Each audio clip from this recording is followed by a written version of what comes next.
We're really excited at Arthritis Australia to have been chosen as a finalist in the Research Australia Advocacy Award. It means a great deal to us as an organisation. Australia has some of the top arthritis researchers in the world, but the area's been chronically underfunded for years. So we really want to get some good injection into that area so everyone knows about it and we get better outcomes for consumers. I think research is really important, particularly from an advocate's perspective and a lived experience perspective like myself, who's living with lung cancer and is trying to bring in more treatment methods into Australia. So this means the world to me. It reinforces the importance of what I'm doing, and I feel like, you know, we're getting somewhere, and I'm really honoured to be standing here today. Being chosen as a finalist in the Advocacy Awards for 2023 is a very humbling experience, and one that I'm very, very honoured and very privileged to be included in the Medical Research Awards. I didn't expect this, but I find it to be something that will open up doorways that would be otherwise not there for the Kids Cancer Project to make greater inroads into childhood cancer research. Being nominated for a Research Australia Advocacy Award means that the advocacy we've been doing for medical research is really making some traction. Over the years, I've been involved with a number of projects through Smiling for Smitty and Marta Foundation, which has been supporting our research. Gives me the opportunity to speak to the people who've been supporting us and letting them know what it is that their money's going to. Well, I'm so honoured to be chosen as a finalist for Research Australia's Advocacy Award. It means so much to be nominated by people and by an organisation that I hold in such high regard. I think it's crucial that scientists lean in and lead conversations about the promise and the challenges in advancing medical research. But when doing so, never lose sight of the hope that so many invest in the work we do. It's a huge honour to be selected as a finalist for the Research Australia Advocacy Award, and advocacy has become such a huge part of my life. To be able to stand up and advocate for research, knowing that it's helping to save lives, is something that I hold very close to my heart. It obviously has stemmed from a personal experience. I lost my son Riley to whooping cough in 2015, and at the time I was left with all these unanswered questions, and I came to realise that research is where you have those questions answered. So becoming an advocate for immunisation and for consumer involvement in research has been something that has come to me very naturally, and something that, yeah, it just means so much to me.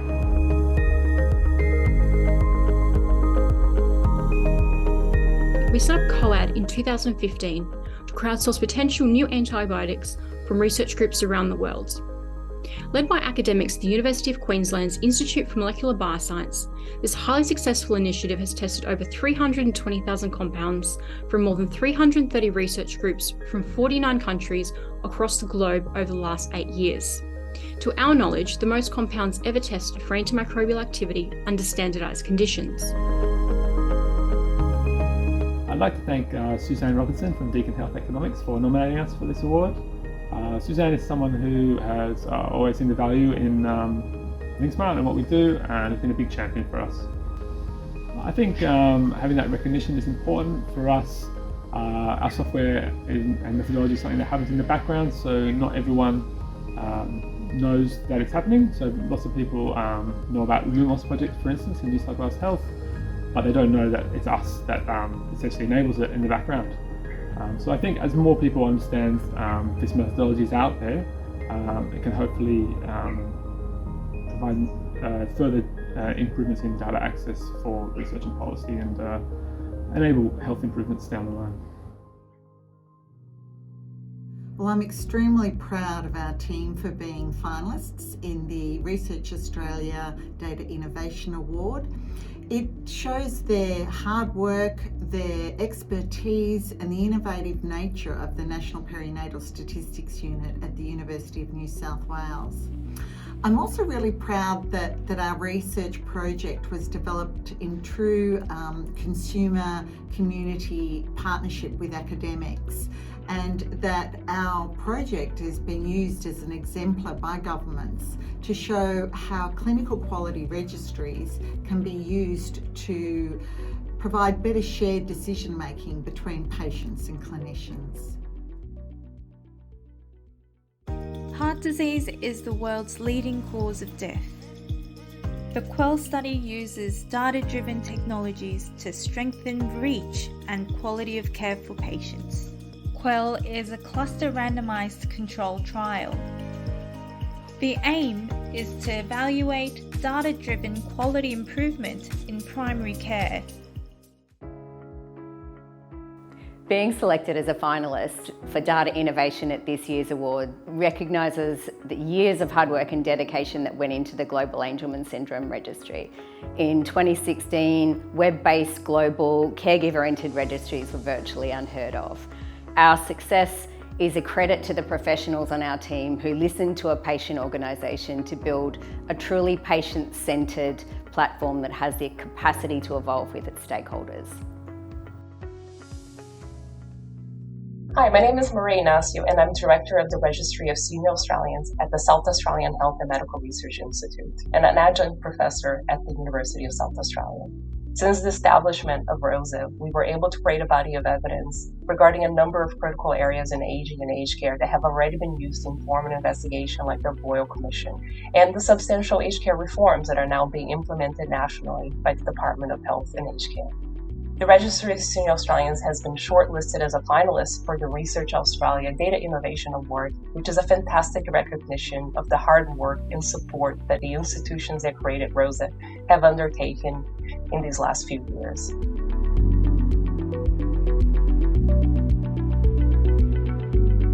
It truly is an honour to be nominated in the Digital Health Technology category of the Health and Medical Research Awards of Research Australia in 2023.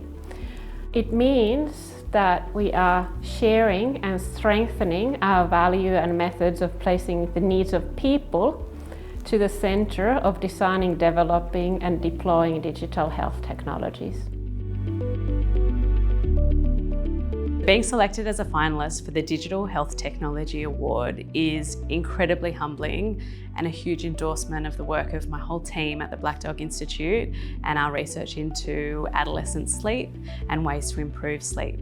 Now, I think I work in mental health, and I think one of the biggest challenges of our generation is finding better ways to address the mental health of young people, and focusing on sleep, which is a key risk factor for the onset of mental health problems, I think is going to be a really important way that we can reduce the risk for mental illness and improve well-being of our young people.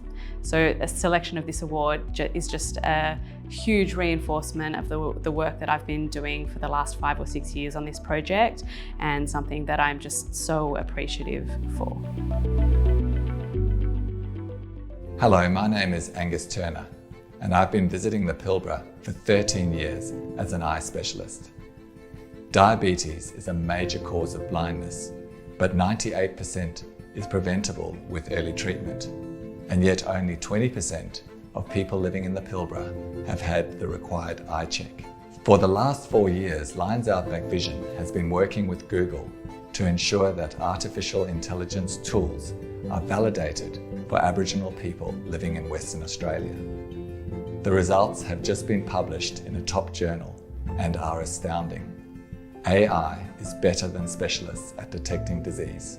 We will introduce Australia's first retinal camera with fully integrated AI in a mobile vehicle that can travel off-road to any community.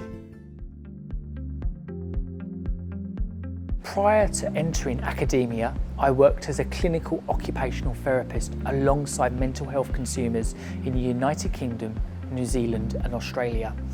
My interactions with mental health consumers were often mostly at the point of crisis, which left me wondering What else could we have done prior to the crisis point emerging?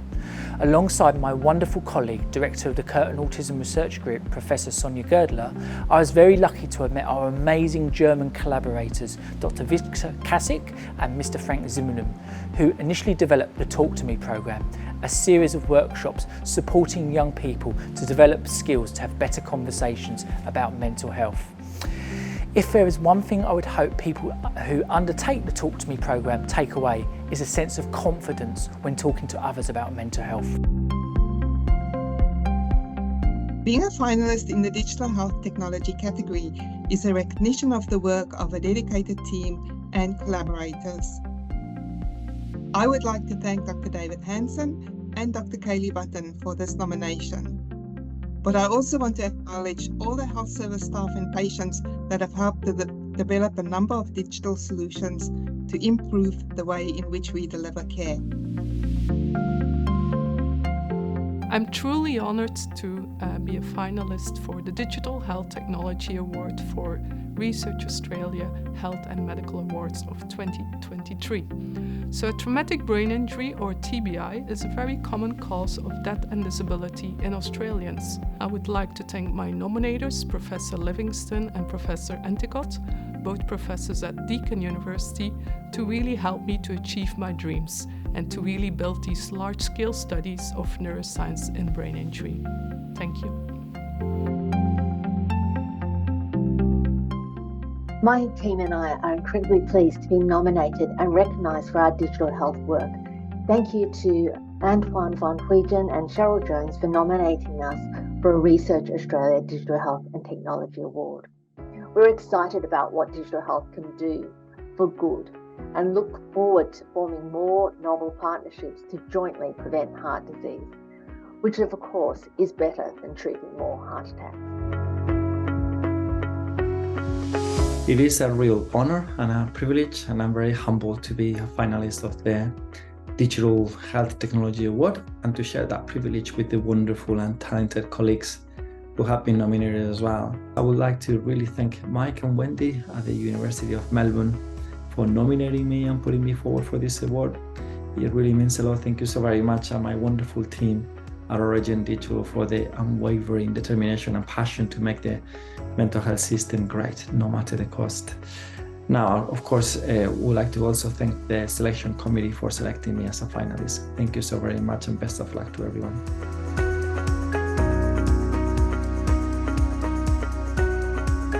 Being a finalist in the Research Australia Awards is an honor, and also particularly in the category of the Frontiers Award. I think sharing the same mindset with my colleagues, with my peers in terms of innovation in medical research, I think this is a privilege. One of the challenges that we're facing currently in anti-cancer medicine is that we are all unique. So we are all different, and then therefore we respond differently to different drugs. So knowing what patient is going to respond to a specific therapy and what patient is not going to respond is actually the million-dollar question.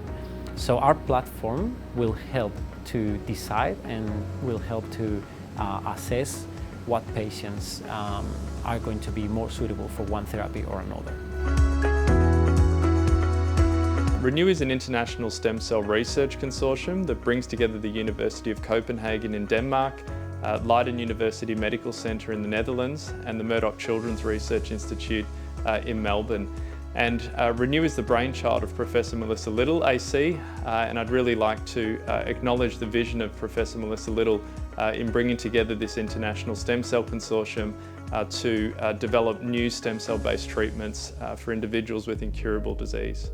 I'd also like to thank Professor Catherine North, AC, Director of the Murdoch Children's Research Institute, for nominating Renew Melbourne for this award. I'd like to thank Catherine for her vision and leadership in enabling stem cell medicine research at MCRI, which has the potential to transform the lives of children with incurable diseases. Hi, my name is Professor Jake Baum. I'm Professor of Infectious Disease at UNSW and also the Head of School of Biomedical Sciences. I'm very grateful to Professors Sean Emery from UNSW and Professor George Grau from University of Sydney for nominating me for Research Australia's Frontier Award, sponsored by the ANU.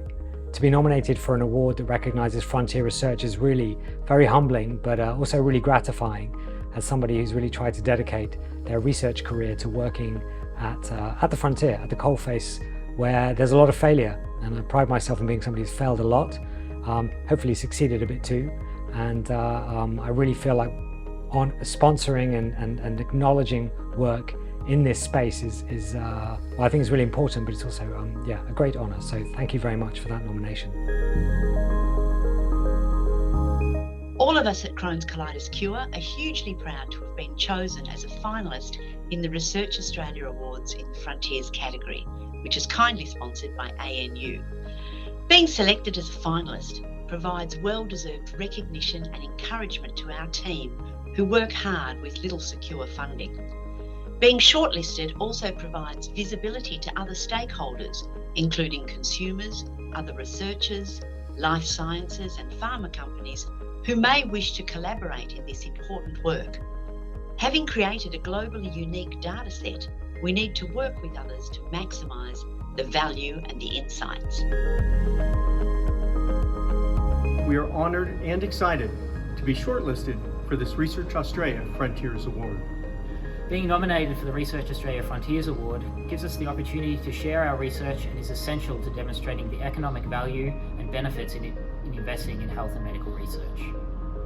We'd like to thank Dr. Julia Hawking of Stryker and Professor Milan Brandt of RMIT University for their nomination. We'd also like to thank Research Australia and ANU for their sponsorship of this award, as well as the IMCRC and all of our partners in this research. Thank you. I am very grateful, and it is indeed a privilege to be acknowledged amongst Australia's leading researchers as an ANU Frontiers Award finalist.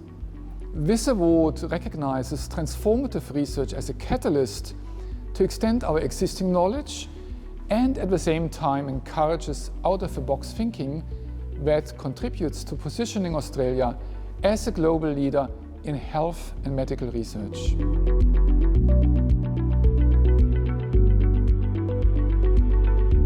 It is a real honour to have been chosen as a finalist for the Research Australia Griffith University Discovery Award. This recognition for the importance of my research is a strong motivator for me to work on implementing this discovery and ensure its results have meaningful impacts on people's lives. My research focuses on reducing the personal and societal burden of chronic low back pain, one of the most common and debilitating chronic pain conditions. This is the first treatment program shown to provide sustained, clinically meaningful improvements in pain and disability when compared to a placebo for people with chronic low back pain. Being a finalist for the Griffith University Discovery Award means a lot to me because it provides an incredible platform for early career researchers to promote our work, and it gives our important new discoveries a real boost as well. I was nominated based on my work on the OPAL trial, which was my PhD project, and it was the world's first placebo-controlled trial of an opioid for acute non-specific back and neck pain. And through the OPAL trial, we discovered that an opioid was not more effective than a placebo for these two conditions in the short term, and in the long term may actually cause a worsening of outcomes and expose people to unnecessary risk as well. I'm incredibly excited to have been chosen as a finalist for the Griffith University Discovery Award. Almost all of us know an autistic person, families, colleagues or classmates who interact with others and see the world in a fundamentally different way. Despite decades of research, we still don't know much about autism. Being chosen as a finalist, I see this as a celebration of the huge team effort involved in making this internationally unique resource. Teamwork in science has become critical in order to scale and have enough numbers to do good science. And I've been really lucky to be part of a great team within the Australian Autism Biobank and the Autism CRC more broadly. And finally, I want to say thank you to my nominators, Paul Dawson and Karen Moritz, and of course my supervisors, Jake Grattan and Naomi Ray. I'd like to thank Research Australia for the incredible honour of choosing me as a finalist for the Griffith University Discovery Award. Research is often a difficult journey, so an award like this is humbling and recognises the hard work not just by myself, but more importantly our entire team at the Monash School of Psychological Sciences and the Turner Institute for Brain and Mental Health. This massive undertaking would not have been possible without the support of my supervisor, Professor Alex Fornito. I am incredibly grateful for his trust and guidance. Finally, I would also like to extend my thanks to the supporters and sponsors of this award for providing a platform for us to share our research. Just really wanted to thank my nominator, Rating Land, for the incredible support that he's given me throughout all these years, taking me on as a PhD student and then continually still mentoring me. Communicating our research is really important, especially for whooping cough, because beating whooping cough not only requires developing new vaccines, but it also, we need people to actually get vaccinated and use those vaccines so that everyone's protected, and we're also protecting our most vulnerable who can't be vaccinated. So I think communicating our science is really important. Being chosen as a finalist in the Griffith University Discovery Award category is a huge honour and privilege, not only to be amongst other early career researchers who have been a finalist in this award and the incredible research that they're doing, but also because Research Australia has really highlighted my area of specialty, which is gambling, which is a hugely underrepresented issue in the research world. Gambling is a significant global public health issue. It impacts our most at-risk communities, especially children and young people. So it's really important that we get the findings from this research out there and we continue to talk about gambling as a public health issue.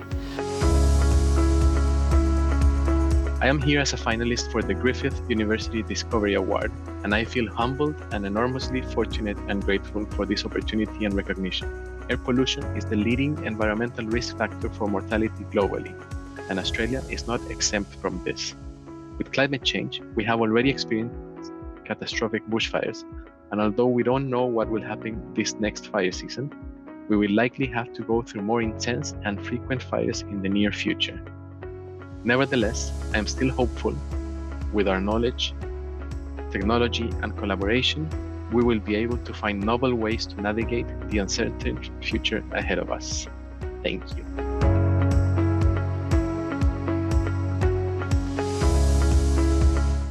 I'm very honored to being selected as a finalist in this highly prestigious Research Australia Health Services Award.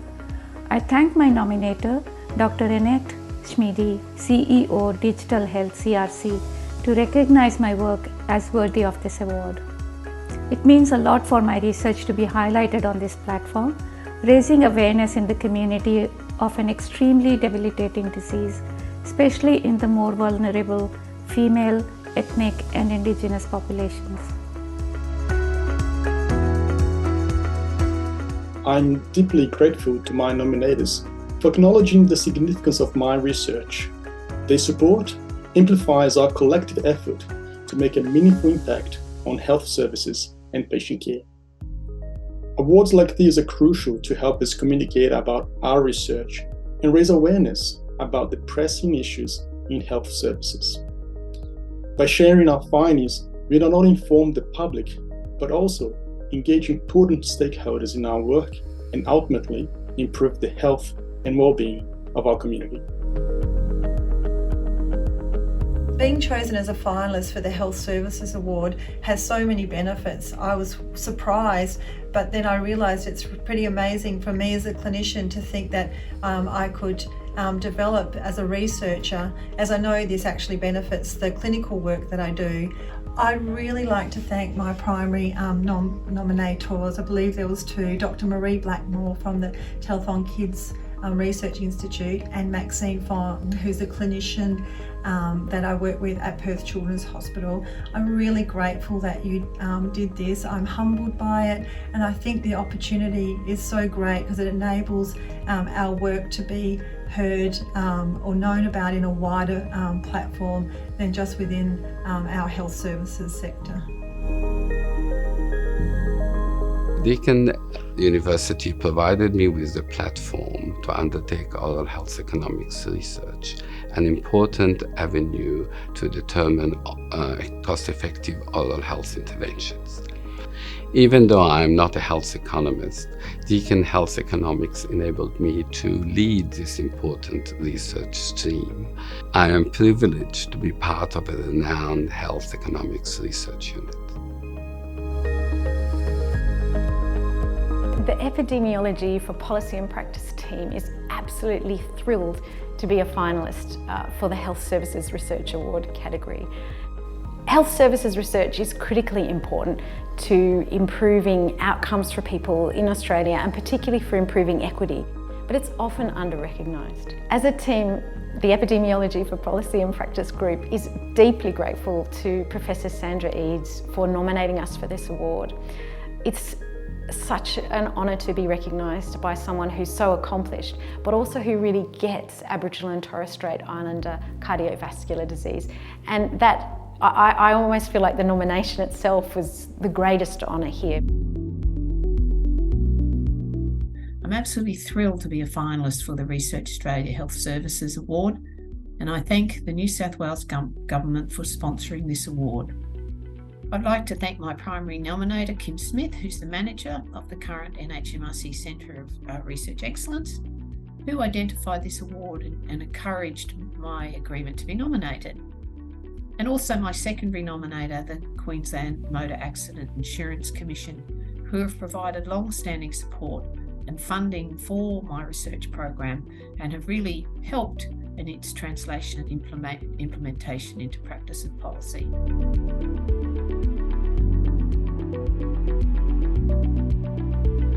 What a huge honour it is for Bruce, for the whole family, a recognition of the long road we've shared since we started this with the Murdoch over 20 years ago.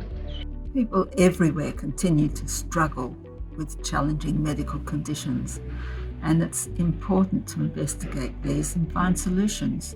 The benefits for patients and their families is immense. On behalf of the University of Sydney, we are so grateful to Research Australia for allowing us to recognise the incredible generosity and impact of the Neil and Norma Hill Foundation, led by Mr. John Shiva. We are so thankful to John Shiva and the Neil and Norma Hill Foundation for championing our researchers in their quest to provide real-world outcomes and new hope for Australians who suffer from these diseases. Thank you, John, and thank you again to Research Australia for your support.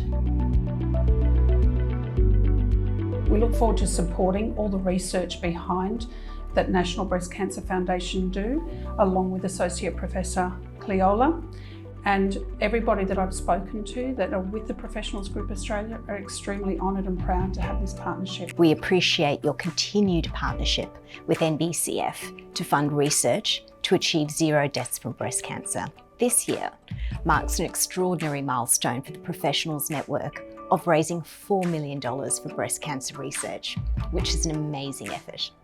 On behalf of NBCF, thank you, professionals, for your ongoing support, and we look forward to continuing to work with you for many years to come. I'm delighted to have been chosen as a finalist for the Great Australian Philanthropy Award for my part in establishing the coming Global Centre for Pandemic Therapeutics. Also, it is humbling to know our peers in medical research and philanthropy have acknowledged the creation and the vision of this Global Medical Research Centre through this selection. I'm Karen Elliff, and I'm Director of Funding and Partnerships at Black Dog Institute. I've been here for over 9 years and I've had the great pleasure of working with the Goodman Foundation over that time. And it's with great pride that we, along with OzHarvest, have nominated Chris Ashpole and the Goodman Foundation for the Great Australian Philanthropy Award. With the support of Chris and the rest of the team at the Goodman Foundation, Black Dog Institute has been able to conduct groundbreaking research into youth mental health and translate that research and the knowledge we've gained into tangible real-world solutions